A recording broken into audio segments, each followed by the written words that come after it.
Bueno, en este caso, una pregunta que vale la pena hacerse es qué sucede con el diagrama de orbitales moleculares cuando tenemos moléculas diatómicas heteronucleares.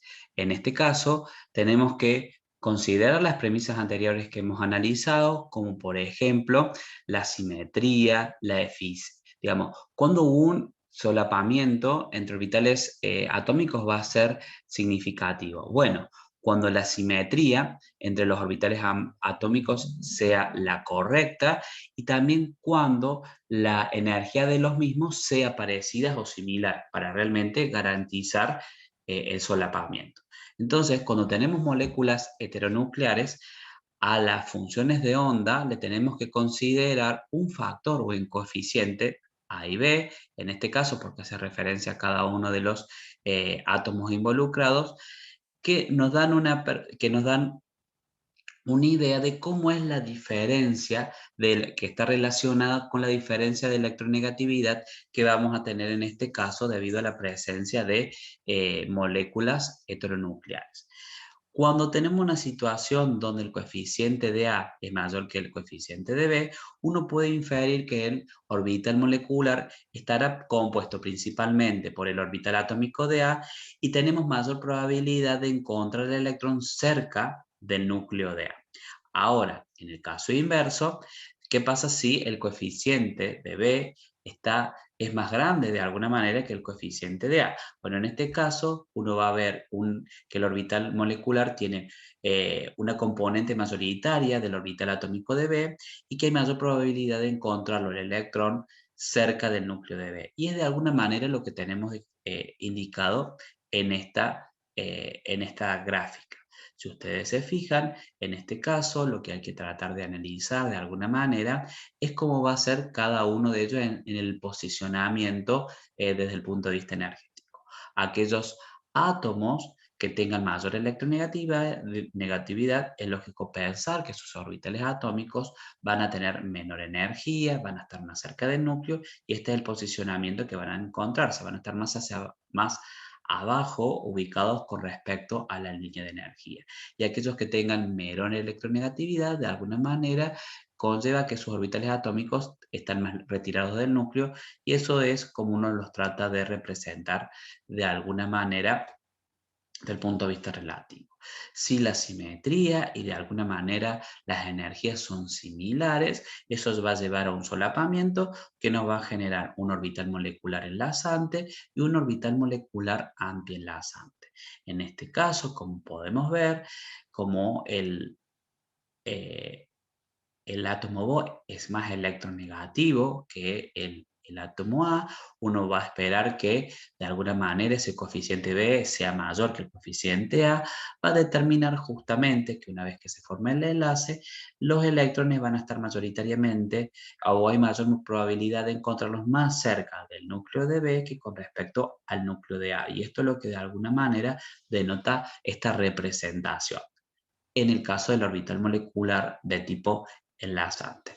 Ahora imagínense ustedes tienen una molécula, vamos a llenando la cantidad de electrones y si esta molécula, por ejemplo, tuviese dos electrones, bueno, estos dos electrones se posicionarían en este orbital molecular de tipo de enlace y cuando uno hace el análisis se va a dar cuenta que estos electrones tienen una energética que es más parecida a la del orbital atómico B, que es el más electronegativo. También se dice, por eso también se dice que este orbital molecular eh, está, está compuesto, tiene mayor carácter del orbital atómico B que el orbital atómico A. Eso no significa que no se forme la molécula. Claro que la molécula se va a formar. En este caso, si pensásemos un solo par de electrones, sería de un orden de enlace 1, pero cuando uno trata de analizar, uno puede darse cuenta que este par electrónico está más cerca de uno de los núcleos que con respecto al otro, y eso da idea de la polaridad de la molécula. Fíjense que acá hay una diferencia entre la energía la energía de los orbitales atómicos y en el caso de que esta diferencia sea muy marcada, no hay posibilidad, quizás por simetría sí, pero no hay posibilidad de solapamiento entre orbitales debido a una cuestión energética. Y en ese caso, si no hubiese un solapamiento, se dice que esos orbitales atómicos no se van a poder solapar y ahora una vez que se genere la molécula, que ya vamos a ver un ejemplo, siguen conservando su identidad desde el punto de vista energético y se les dice que son orbitales de la molécula, pero de tipo no enlazantes, o sea que no forman parte del enlace. Eso es lo que podemos ver en este caso cuando pensamos en la molécula de fluoruro de hidrógeno. Si uno quiere de alguna manera esbozar este diagrama de orbitales moleculares, vamos a plantear los orbitales atómicos que están involucrados. Cuando uno establece la configuración electrónica, se da cuenta que el hidrógeno pone en juego a los orbitales 1s y en el caso del flúor tenemos los orbitales 2s2 y digamos los 2s y los 2p.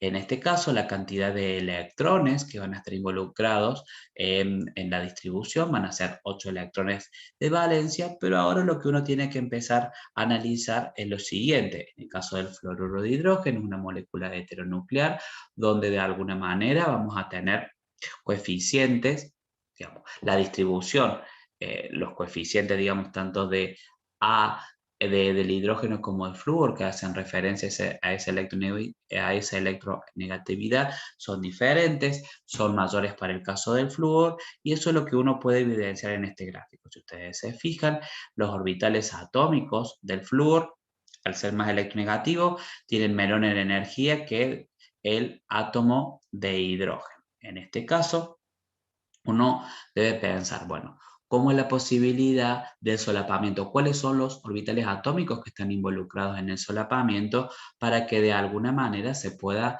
formar el enlace y se constituya la molécula? Bueno, en ese caso, uno podría decir, los orbitales 1s con los 2s tienen la simetría apropiada, pero si ustedes se fijan, son muy distantes en energía. Entonces, su solapamiento no va a ser eficiente, entonces ahora tendríamos que volver a pensar si el orbital 1s del hidrógeno tiene posibilidad de solaparse con algún otro orbital atómico para poder llegar a generar el orbital molecular enlazante y antienlazante correspondiente, que van a ser las responsables justamente de la formación del enlace. Bueno, en este caso, por una cuestión ya energética, si bien tiene la posibilidad de simetría, el orbital 1s puede solaparse de forma constructiva y destructiva con el orbital 2pz del hidrógeno. Eso conlleva justamente la generación del orbital molecular de enlace y de el latienlace, y ahora lo que ustedes tienen que tratar de fijarse es que, fíjense, de alguna manera de estos orbitales atómicos van a quedar dos que de alguna manera no sufren ningún tipo de interacción, por lo cual quedan como dos orbitales de tipo P, o mejor dicho, dos orbitales moleculares pi de no enlace, y también nos va a quedar un orbital sigma de no enlace. Fíjense, este orbital atómico no interacciona. ¿Por qué? Por una cuestión energética. Y estos dos orbitales atómicos, en el caso del P y el PZ, no interaccionan por una cuestión de simetría.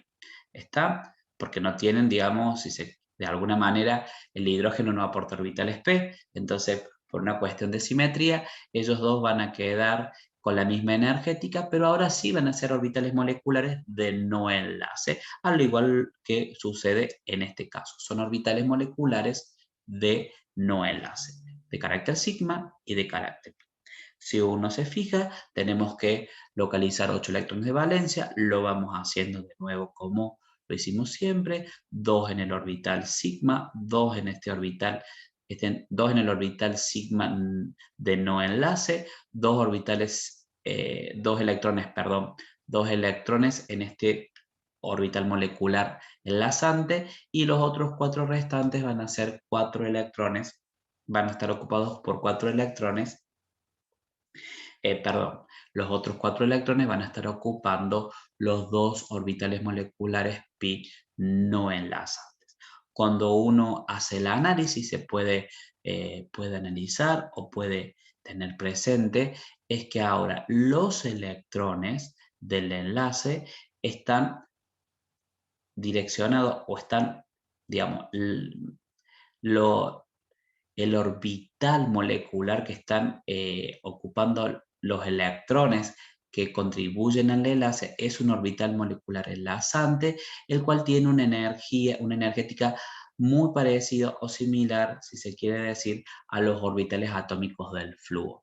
Eso de alguna manera lo que nos está poniendo en evidencia nuevamente es que de alguna manera los electrones ocupan orbitales moleculares enlazantes que están predominantemente sobre el flúor y eso nos habla de alguna manera de que ahora los electrones, o mejor dicho, eso de alguna manera nos da referencia de la polaridad del enlace, donde uno puede visualizar de alguna manera que los electrones están más tiempo, si se lo quiere ver desde la teoría del enlace de valencia, están más tiempo localizados sobre el flúor, y eso es lo que genera de alguna manera una densidad de carga negativa ya que una densidad de carga positiva. Bueno, desde la teoría de orbitales moleculares esto lo podemos visualizar de alguna manera viendo o analizando en el diagrama de orbitales moleculares que el par de electrones enlazantes tiene una energética o la energética de los mismos es muy similar a la de los orbitales atómicos que eran provenientes del flúor. ¿Sí? Algo para remarcar o algo para destacar, lo que les comentaba recién, es que fíjense, el átomo del flúor tiene una densidad, una electronegatividad mayor, es el que tiene la mayor contribución a los orbitales moleculares enlazantes, y en el caso del hidrógeno, el que tiene mayor contribución a los orbitales moleculares entrelazantes. Y eso es lo que de alguna manera nosotros podemos apreciar. Fíjense que la energética del orbital molecular entrelazante es principalmente dada por el orbital atómico del hidrógeno, en tanto que de alguna manera la mayor contribución de este orbital la da el flúor, y eso también lo visualizamos en la energética. Remarquen esto, aquellos orbitales que tienen la misma energía que aquellos orbitales moleculares que tienen la misma energía que los orbitales atómicos iniciales, de alguna manera no participan del enlace, llevan el nombre de orbitales moleculares no enlazantes, y esto que nos indica desde el punto de vista práctico que estos orbitales moleculares no ayudan ni a la estabilización ni a la desestabilización de la molécula, ¿sí? Es lógico pensar que eso lo podamos atribuir a aquellos que tengan un carácter enlazante o antienlazante. Utilizando el concepto de orbitales moleculares, utilizando o valiéndonos de la teoría de orbitales moleculares, uno puede hacer un avance un poco más acabado de la idea del enlace metálico y dejar de alguna manera de visualizar lo que uno traía de concepto, que era un mar de alguna manera, un, eh, un mar de protones, o mejor dicho, una nube, una masa de cargas positivas, y arriba en un mar de electrones que se estaban disminuyendo, y esa deslocalización era lo que planteaba la formación del enlace metálico. Dos características comunes que uno tiene que tener presentes del enlace metálico, o que directamente hace referencia a los átomos que forman elementos metálicos, bueno, primero son sus bajas energías de ionización, ¿sí? Generalmente menores a 900 kJ por mol. Entonces, de alguna manera, esto que nos indican que estos átomos ejercen poca atracción por los electrones de valencia y tienen a su vez poca afinidad por electrones adicionales. Si no tienen tendencia a retenerlos, es lógico pensar que tampoco van a tener tendencia o afinidad a aceptar electrones adicionales. Entonces, aunque la interacción de un átomo metálico con otro no produce una disminución importante de energía, es posible una estabilidad adicional si los electrones se mueven en el campo de varios núcleos. Y eso es lo que de alguna manera, lo que uno visualiza o lo que es responsable de la formación del enlace metálico. También una de las condiciones es que el número de electrones de valencia es menor que el número de sus orbitales de valencia. ¿Sí? Entonces, acá lo que tenemos es algo bastante interesante porque tenemos muchos orbitales y pocos electrones de valencia. Entonces, si uno piensa en la fase condensada, cada núcleo puede compartir los electrones de los vecinos, de los átomos vecinos, ¿sí? Y de una forma energéticamente favorable sin violar el principio de exclusión de Pauli. ¿Qué significa esto? Para que uno lo pueda ver. Como tengo pocos electrones de valencia y tengo muchos orbitales de valencia, es como que de alguna manera, cuando se forma el enlace metálico, estos electrones que tienen libertad de movimiento pueden estar en un orbital de un átomo o pueden estar en el orbital de otro átomo vecino. Y debido a que hay poca disponibilidad, nunca vamos a tener situaciones donde tengamos dos electrones que tengan los mismos 4 números cuánticos, que es lo que indica el principio de exclusión de Pauli. Entonces, ¿cómo podemos visualizar o cómo nos ayuda la teoría de orbitales moleculares para poder visualizar el enlace metálico? Imagínense ustedes ahora que tenemos 2 o 3 átomos de litio. Tenemos 2 átomos de litio, tenemos 3 átomos de litio y uno lo que podría ir viendo es esto. Fíjense que cuando tenemos 2 átomos de litio vamos a estar generando 2 orbitales moleculares, uno de enlace y otro de antienlace, ¿sí? En este caso, si ustedes se fijan, esta va a ser la separación energética que vamos a tener en este caso, pero si ahora tenemos 3 átomos, fíjense que ahora vamos a tener 3 orbitales moleculares, pero lo más importante que ustedes puedan ver es que de alguna manera, obviamente que los más externos van a ser el que tiene el mayor carácter enlazante y este va a ser el que tiene el mayor carácter antienlazante, pero más allá de esa situación, lo más importante es que a medida que va ocurriendo esa situación, fíjense que la separación energética de los orbitales moleculares empieza a disminuir, ¿sí?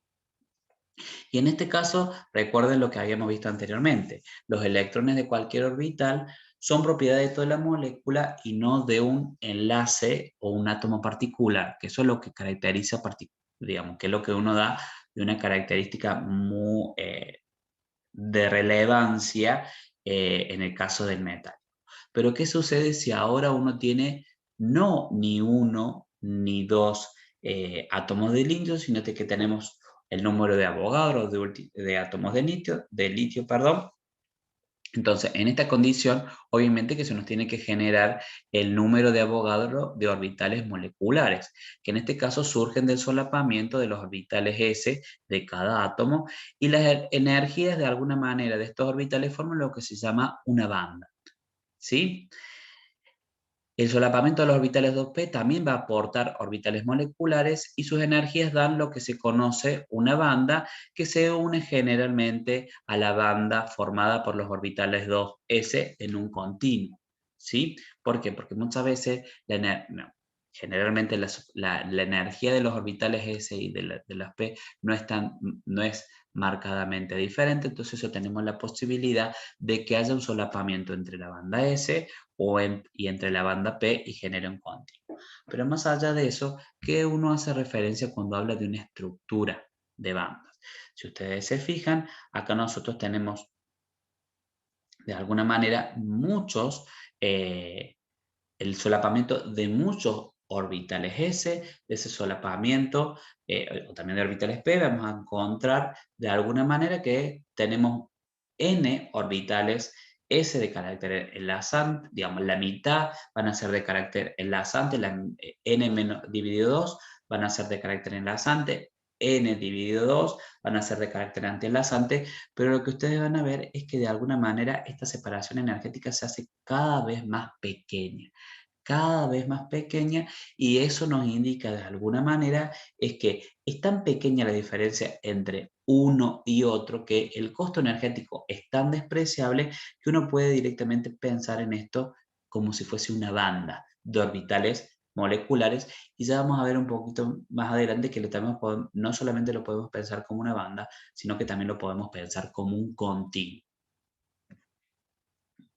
Bien, como para que ustedes lo puedan analizar. Acá tenemos esta situación donde acá tenemos, este es el número de átomos que estamos, o el número de orbitales, como ustedes lo quieran analizar, de valencia que están involucrados. Fíjense qué sucede cuando tengo dos.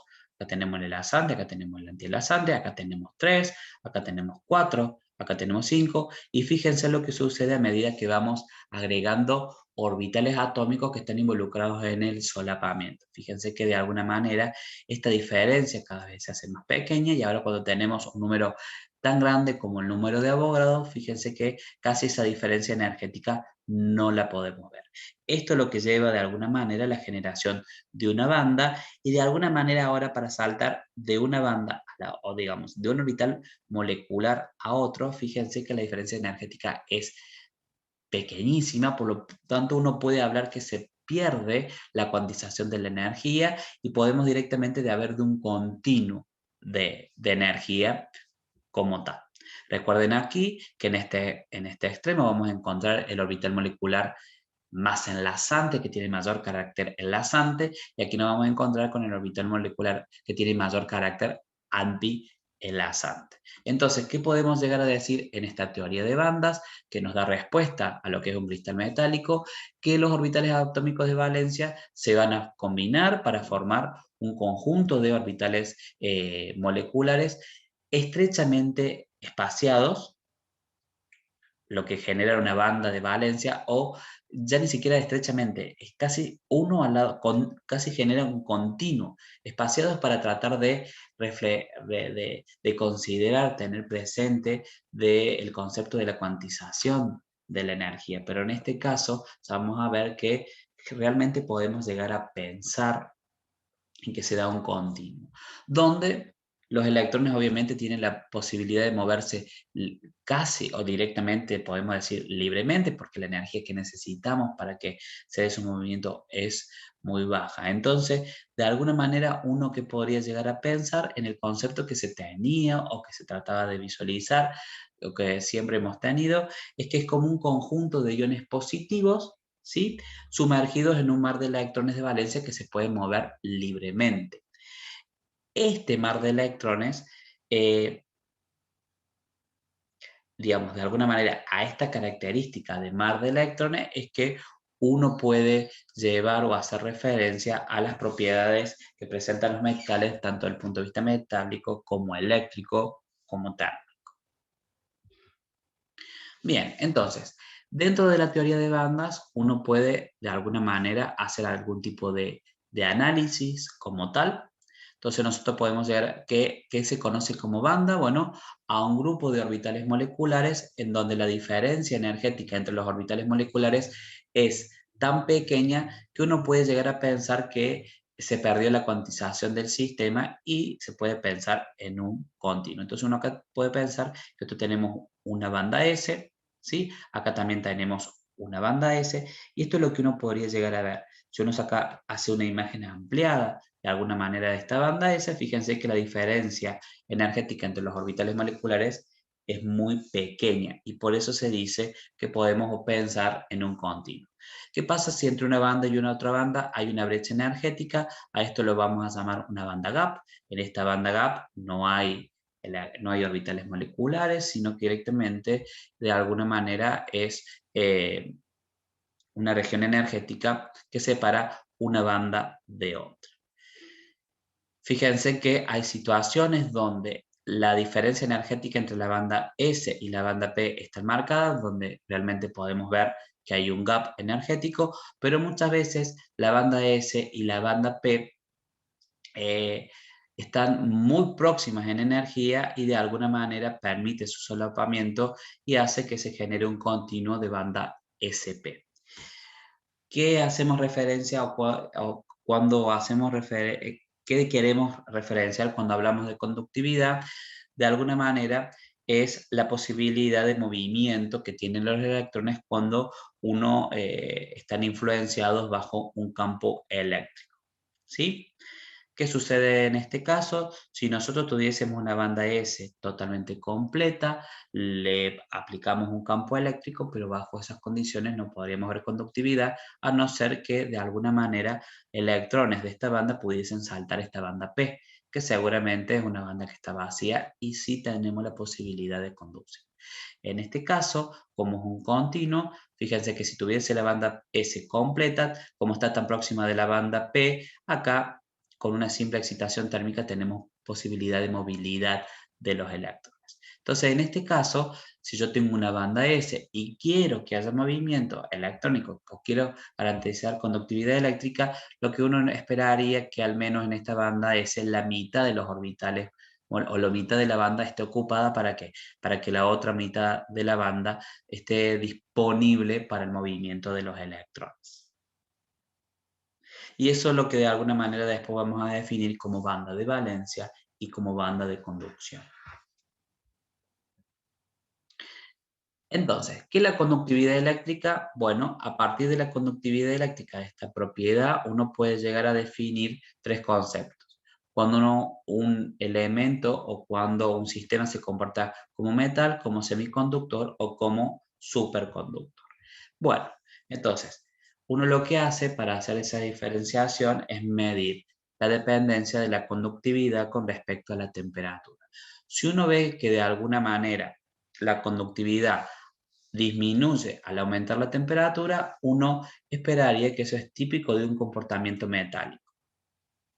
¿Sí? Entonces, lo que está ocurriendo es, de alguna manera, es que se ofrece una resistencia al flujo de la corriente eléctrica cuando aumentamos la temperatura y eso conlleva a la disminución de la conductividad. Pero es algo que es muy importante remarcar en el caso del metal. Fíjense que en el caso de un metal, a medida que va aumentando la temperatura, sí va disminuyendo la conductividad, pero lo hace de manera suave. Eso es importante que lo remarque. ¿Por qué? Porque muchas veces se confunden o se indica que cuando aumenta la temperatura, el metal pierde sus propiedades. No, el metal va a seguir conduciendo, va a tener las propiedades de conductor, solamente que va a disminuir levemente, ¿sí? Hay una baja o hay, si se quiere decir, una resistencia al flujo de la corriente cuando aumenta la temperatura. Pero eso no significa que el metal cambie sus propiedades, ¿sí? Y eso lo demuestra, fíjense, desde 1 a 1000 grados Kelvin, a 1000 Kelvin, es mucho el cambio que tenemos de temperatura y fíjense en que la bajada de la conductividad es muy suave, ¿sí? ¿Qué pasa con un semiconductor? Un semiconductor ahora tiene otro tipo de propiedades, es que su cambio de la conductividad es muy brusco con el aumento de la temperatura. Si ustedes se fijan, acá tenemos un semiconductor que tiene una particularidad. Por un rango muy marcado de temperatura no conduce, pero ahora a una determinada temperatura umbral hace que de alguna manera tenga un salto marcado la conductividad. Pero fíjense en los órdenes de magnitud. Acá tenemos orden de magnitud de 10 a la 8. Acá tenemos de orden de la magnitud que en el mejor de los casos podrían llegar a 1. Entonces fíjense que un semiconductor, a pesar de que aumente la temperatura, nunca va a tener la conductividad que puede llegar a tener un metal.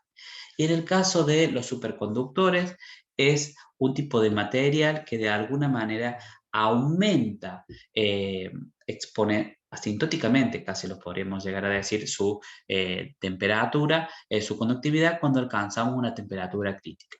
Fíjense, a partir de una dada temperatura, y es a medida que vamos bajando la temperatura, este material superconductor va disminuyendo, perdón, va aumentando su conductividad hasta alcanzar un punto crítico donde se dispara casi asintóticamente y aumenta marcadamente la conductividad de ese material. Bien, entonces, ¿cómo podemos llegar a hacer algún tipo de definiciones? ¿Qué es un material aislante y qué es un material metálico? Fíjense que acá nosotros tenemos una consideración de un sistema donde tenemos dos bandas, ¿sí? Y en esta banda tenemos la mitad de toda esta banda, tenemos solamente la mitad del nivel está ocupado y la banda de arriba está vacía.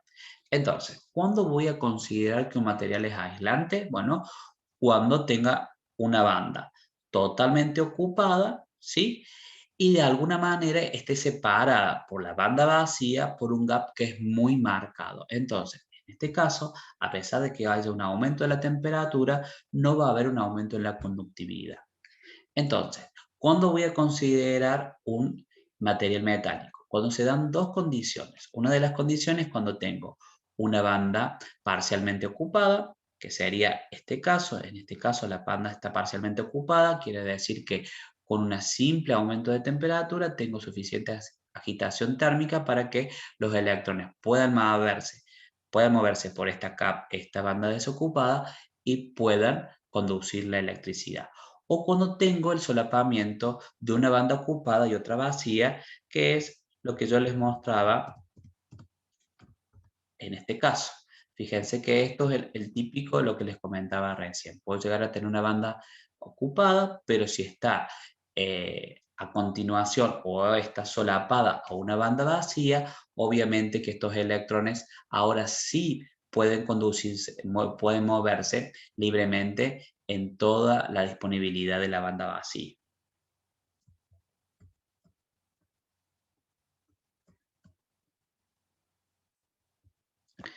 Entonces, algunas definiciones interesantes, como por ejemplo el nivel de Fermi. ¿Qué pasa si yo un sistema lo llevo a 0 grados? Cuando lo llevo a 0 grados es como si estuviese considerando un cristal perfecto, no habría movimiento, es como si tuviésemos un sistema tieso, por decirlo de alguna manera. Entonces, bajo esas condiciones, voy a poder medir el nivel de Fermi. ¿Qué es el nivel de Fermi? El orbital ocupado más alto en un metal cuando alcanzamos los 0 grados. Como que de alguna manera acá está obviamente a muy bajas temperaturas, congelamos todo, disminuimos totalmente el movimiento de los electrones y ahora solamente se van a ocupar todos los orbitales moleculares y se va, digamos, ahora vamos a tener no va a haber movimiento, desplazamiento de electrones y esto nos va a llevar que de alguna manera a tener una foto de solamente todos los orbitales moleculares sin desplazamiento de electrones. Y de esa manera vamos a poder visualizar el orbital más alto, el orbital ocupado más alto, y eso es lo que nos va a definir el nivel de Fermi. Una vez que uno pueda tener una pequeña agitación térmica, los electrones van a poder poblar, van a poder adquirir movimiento y de alguna manera van a empezar a moverse por encima del nivel de Fermi y eso es lo que va a empezar a generar conductividad. Esto va a provocar justamente la conductividad. ¿Qué sucede ahora cuando yo tengo un material semiconductor? En este caso voy a tener una banda gap, pero algo que tenemos que tener presente, que no va a ser tan marcada como si el material fuese aislante, y generalmente se considera que cuando la energía gap es menor a 3 electronvolts, uno puede garantizar que ese material va a tener propiedades de semiconductor. Entonces, para que ustedes tengan acá una referencia, por ejemplo, un aislante como el diamante tiene un gap de 6, es el gap de separación entre bandas es de 6 electronvolts. Fíjense en el caso del estaño blanco y del plomo, el gap es de 0, de alguna manera no lo tenemos, no hay separación de bandas. Y en el otro caso, silicio, germanio y estaño, ustedes fíjense que ahí tenemos tres tipos de semiconductores con distintos tipos de gap, donde en el caso del silicio es el más marcado, después el germanio y después el estaño. Fíjese que el estaño tiene dos formas, digamos de alguna manera, tiene dos formas alotrópicas que dependiendo de cuál esté, o mejor dicho, tiene un polimorfismo, para decirlo de alguna manera, dependiendo de cuál sea el que esté presente a una determinada temperatura, puede actuar de metal o de semiconductor. Un concepto que es de interés es hablar de la densidad de estados, o mejor dicho, de la representación de las mismas a partir de un diagrama. Y que la densidad de estados, de alguna manera, es el número de niveles de energía en un intervalo infinitesimal de energía entre E y E más este intervalo infinitesimal, ¿sí? Si ustedes se fijan, esta es la gráfica que generalmente nosotros obtenemos. de cada uno de estos densidad de estados, y si uno se fija, las densidades de estados no son uniformes a lo largo de la banda, sino que si ustedes se fijan, la mayor densidad de estado está cerca del centro de la banda y es menor en los extremos. ¿Por qué en el centro de la banda, de alguna manera, es donde tenemos la mayor densidad de estados? Bueno, porque es donde tenemos la posibilidad de mayores arreglos tridimensionales de los átomos para dar un número de orbitales, para dar un determinado número de orbitales moleculares con una energía correspondiente al interior de esa banda. Fíjense que de alguna manera acá los arreglos que puedo llegar a tener son mucho más o más importantes para dar una determinada energía. Pero más allá de eso, lo importante de poder hacer esta interpretación es cómo a partir de este concepto de densidad de estados uno puede visualizar aquí la presencia de un metal donde no tenemos bandas superpuestas, pero sí sabemos que la mitad de esta banda está completa, por lo tanto la otra mitad no ocupada me permite el movimiento de electrones. Acá fíjense en cómo tenemos una banda completa, pero tenemos una banda P que está vacía. No están superpuestas en este caso, pero una pequeña agitación térmica va a permitir que electrones de la banda llena puedan pasar a la banda vacía. Y esto es lo que uno conoce como banda de valencia y banda de conducción. Entonces, bajo esta situación, una pequeña excitación térmica va a permitir que electrones dejen la banda de valencia y puedan alcanzar la banda de conducción. Si se da esa situación, eso podemos pensar o nos da idea que tenemos la presencia de un semiconductor. ¿Qué sucede ahora? Bueno, con tener una banda llena, pero una banda vacía, una banda de valencia y una de conducción separadas por un gap muy grande, a pesar de que uno pueda aumentar la temperatura, no vamos a lograr que aumente la conductividad. Remarquen esto, no puede aumentar la temperatura hasta un cierto punto, porque si no después puede plantear o la quema del material o que ese mismo material entre en un proceso de fusión.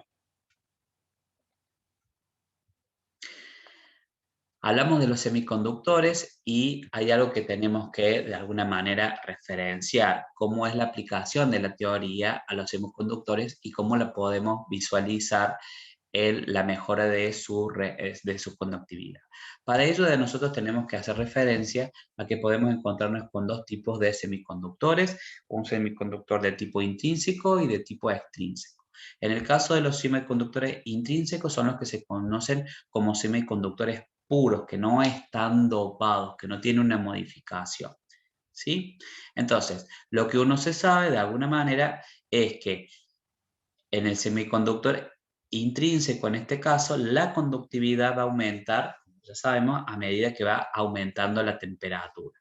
Eso lo que hace de alguna manera, imagínense acá una banda S completa, entonces el aumento de la temperatura va a permitir que ahora una determinada cantidad de electrones tenga la energía suficiente para poder alcanzar la banda P y eso va a generar de alguna manera que aumente su conductividad. Pero también a su vez, a medida que se van eliminando electrones de la banda S, se van generando lo que nosotros llamamos huecos positivos, ¿sí?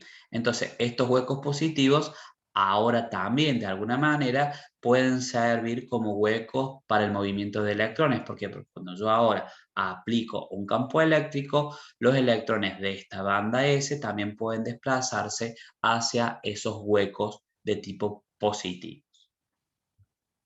Entonces, en este caso, en un semiconductor intrínseco, el portador de carga, o sea, aquella especie que puede contribuir, si se quiere decir, a la conductividad del material, puede llegar a ser o bien el hueco positivo o puede también llegar a ser el electrón. ¿Qué pasa si ahora los dopamos? Entonces tenemos dos tipos de dopaje. Por un lado, tenemos la posibilidad de introducir átomos del grupo 13 o podemos introducir átomos del grupo 15. Y generalmente se hacen sobre semiconductores intrínsecos que por excelencia son el silicio y el germanio, que generalmente lo que uno tiene de referencia que se utiliza en la industria de la electrónica. Entonces nosotros lo que podemos hacer es doparlos a estas estructuras de silicio y de germanio, y de alguna manera el dopaje tiene como objetivo, como les comentaba anteriormente, aumentar la conductividad eléctrica de estos materiales. Y fíjense que para aumentar la conductividad eléctrica no tenemos que hacer un gran dopado. Es tan simple como de alguna manera introducir un elemento en más o menos 1.000.000 de electrones. Entonces, solamente introducir un elemento cuando tengo 1.000.000 de electrones de silicio germanio es suficiente para que de alguna manera puedan cambiar las propiedades de conductividad del material. Entonces, ahora a estos materiales o a estos semiconductores que son dopados se los llama semiconductores extrínsecos. Y de esa manera vamos a tener de dos tipos, los de tipo N y los de tipo P.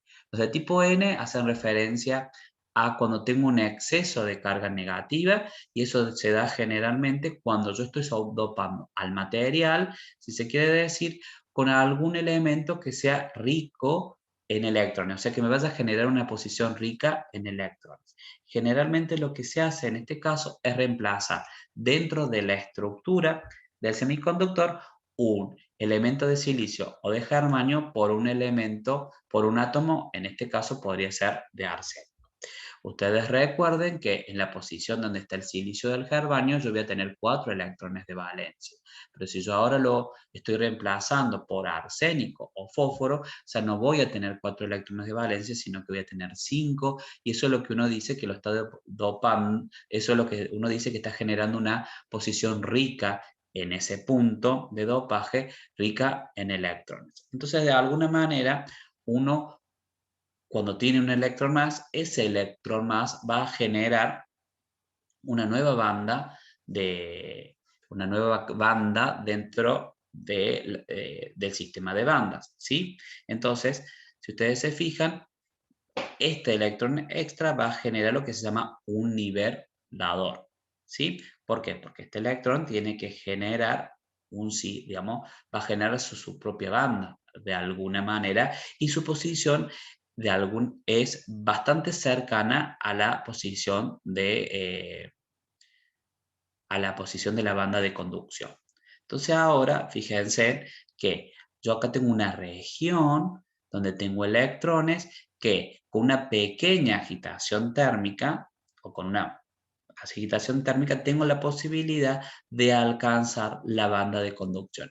Y eso de alguna manera es lo que promueve la conductividad, o lo que incrementa la conductividad eléctrica en estos sistemas. Entonces, fíjense, lo que les comentaba recién, si yo aumento la temperatura, eso va a generar una excitación térmica, lo que va a generar la transferencia de electrones del átomo en este caso puede ser de arsénico, o del fósforo, o del dopante, a los orbitales vacíos en un átomo de silicio que está vecino. Y eso lo que lleva a que justamente estos electrones alcanzan la banda de conducción, ¿sí?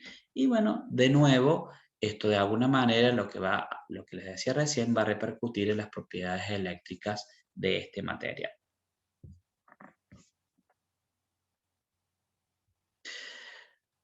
Fíjense, más o menos para que lo puedan analizar ustedes a partir de un diagrama considerando densidades de estado. Acá tenemos la banda S, acá se forma esta banda donora o este nivel dador, ¿sí? Esta banda donadora, que son ahora esta región. Fíjense que es una banda muy pequeña porque está formada solamente por algunos dopantes de elementos del grupo, de algunos elementos del grupo 15, pero tienen la característica o la particularidad de posicionarse cerca de la banda de conducción. Entonces una pequeña agitación térmica hace que estos electrones puedan saltar a la banda P y de alguna manera moverse libremente, y eso mejora las propiedades de conductividad de este semiconductor. ¿Qué pasa ahora cuando tenemos un semiconductor de tipo extrínseco? Estos son aquellos que son considerados de tipo P. En este caso el dopaje se va a hacer con elementos del grupo 13, que en vez de tener un exceso de electrones, tienen un electrón tienen un electrón menos, si se quiere decir, en su capa de valencia con respecto al silicio o al germanio. Entonces, generalmente estos dopados son con galio, pero también se pueden encontrar con boro o con aluminio. Entonces, en este caso se va a generar una posición deficiente de electrones y lo que va a generar es como que se da un nivel discreto que no va a estar ocupado, ocupado por electrones, si se quiere decir, y que se encuentra muy próximo a la banda de valencia, ¿sí? Esta banda tiene una energía que se separa de la banda de valencia de aproximadamente unos 10 kJ por mol, o sea que es bastante bajita. Entonces, de alguna manera, se puede convertir en una banda aceptor. Cuando uno le da agitación térmica al sistema, se aumenta la temperatura, entonces de alguna manera algunos electrones de la capa de valencia del silicio pueden alcanzar la capa aceptora. De esta manera, si ustedes se fijan, lo que ocurre es que se generan huecos positivos en esta capa, que son portadores de carga, y de alguna manera eso facilita o permite el movimiento de los electrones restantes, en esta capa de valencia del silicio, y lo cual explica la conductividad. Es lo mismo que nosotros tenemos referenciados aquí. Si ustedes se fijan, nosotros generamos una pequeña capa aceptora que justamente se debe a una capa aceptora que está vacía, que se debe justamente a elementos que tienen un electrón menos en su nivel de valencia, y eso permite, si se quiere decir, es que con una pequeña agitación térmica, los electrones que tienen esta capa de valencia salten al nivel aceptor, se generen huecos positivos, y ahora los electrones de este nivel o de esta capa de valencia pueden moverse, adquieren libertad de movimiento, y eso explica la conductividad térmica. Entonces, la pregunta es, ¿por qué en un caso la temperatura lleva a un aumento de la conductividad eléctrica y por qué en otro caso, como el de los metales, la disminuye? Cuando hablamos de los metales, lo que uno puede apreciar desde el punto de vista digamos, del punto de vista experimental, es lo que veíamos anteriormente, que el aumento de la temperatura lleva a una disminución de la conductividad o un aumento en la resistividad. ¿Y eso a qué se debe? Bueno, que al aumentar la temperatura hay un aumento lógico de la vibración de los átomos, y eso lo que hace es generar una interrupción en el orden de alineación de los orbitales. Y si hay una disminución justamente en ese orden de alineación, es lógico pensar que se reduzca la capacidad de, se reduzca la capacidad de movimiento o de viaje de los electrones de un lado al otro del sólido, ¿sí? En este caso, el número de portadores de carga es independiente, es constante y no va a es independiente del valor de la temperatura, ¿sí? ¿Por qué? Porque los portadores de carga en un metal son los electrones. Pero ¿qué sucede en un semiconductor? En este caso, en el semiconductor, al aumentar la temperatura, se favorece el salto de electrones de la capa de valencia a la capa de conducción. Ahora se crean portadores de carga, que son los portadores de carga electrón hueco, ¿sí? Y eso justamente lleva a un aumento de los mismos. Y en este caso uno puede hacer una inferencia de cómo es la población en la banda de conducción del semiconductor, la cual muestra de alguna manera una dependencia con la temperatura de tipo de arreglo. Si ustedes se recuerdan algo de cinética de química general, uno puede llegar a ver que esta ecuación es muy similar a ella, donde de alguna manera la población de la banda de conducción va a depender de una población inicial por E elevado al ancho de banda de prohibición y que esto también va a depender de una constante de Moore, de Boltzmann, que hace referencia también a la distribución energética y a la temperatura en kilojoules. Si ustedes se fijan, esto es muy parecido a la ecuación de Arrhenius, donde nosotros teníamos acá la constante, acá el factor exponencial, la energía de activación y la temperatura. Bueno, en este caso la podemos aplicar para ver cómo es la distribución de la banda de conducción de un semiconductor. Lo que sí uno tiene que inferir es lo siguiente.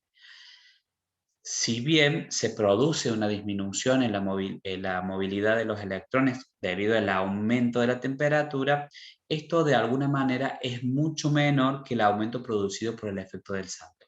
Y eso es justamente lo que uno puede ver en el semiconductor y es lo que provoca que haya un aumento en la conductividad, que haya un aumento en la conductividad. O sea, esa disminución que se ve tanto en el conductor, los metales como en los semiconductores, esa disminución de la movilidad de los electrones se da en los dos casos con respecto a la disminución con el aumento de la temperatura. Pero en el caso de los semiconductores, lo que prevalece, si se quiere decir, es, o mejor dicho, este aumento de la conductividad se debe al aumento producido por el efecto del salto. Bueno, esto es un pequeño resumen para que ustedes puedan ver cómo puedo pensar en un metal donde tengo situaciones de bandas no superpuestas, bandas superpuestas, pero siempre tengo la posibilidad de movilidad en las mismas, en un semiconductor donde de alguna manera el gap es menor. En este caso podemos llegar a tener un semiconductor de tipo intrínseco, acá un semiconductor de tipo extrínseco, ¿sí? Y en el caso de un aislante donde tengo la banda de conducción, la banda de valencia llena, pero el gap es tan marcado que no podemos alcanzar la banda de conducción.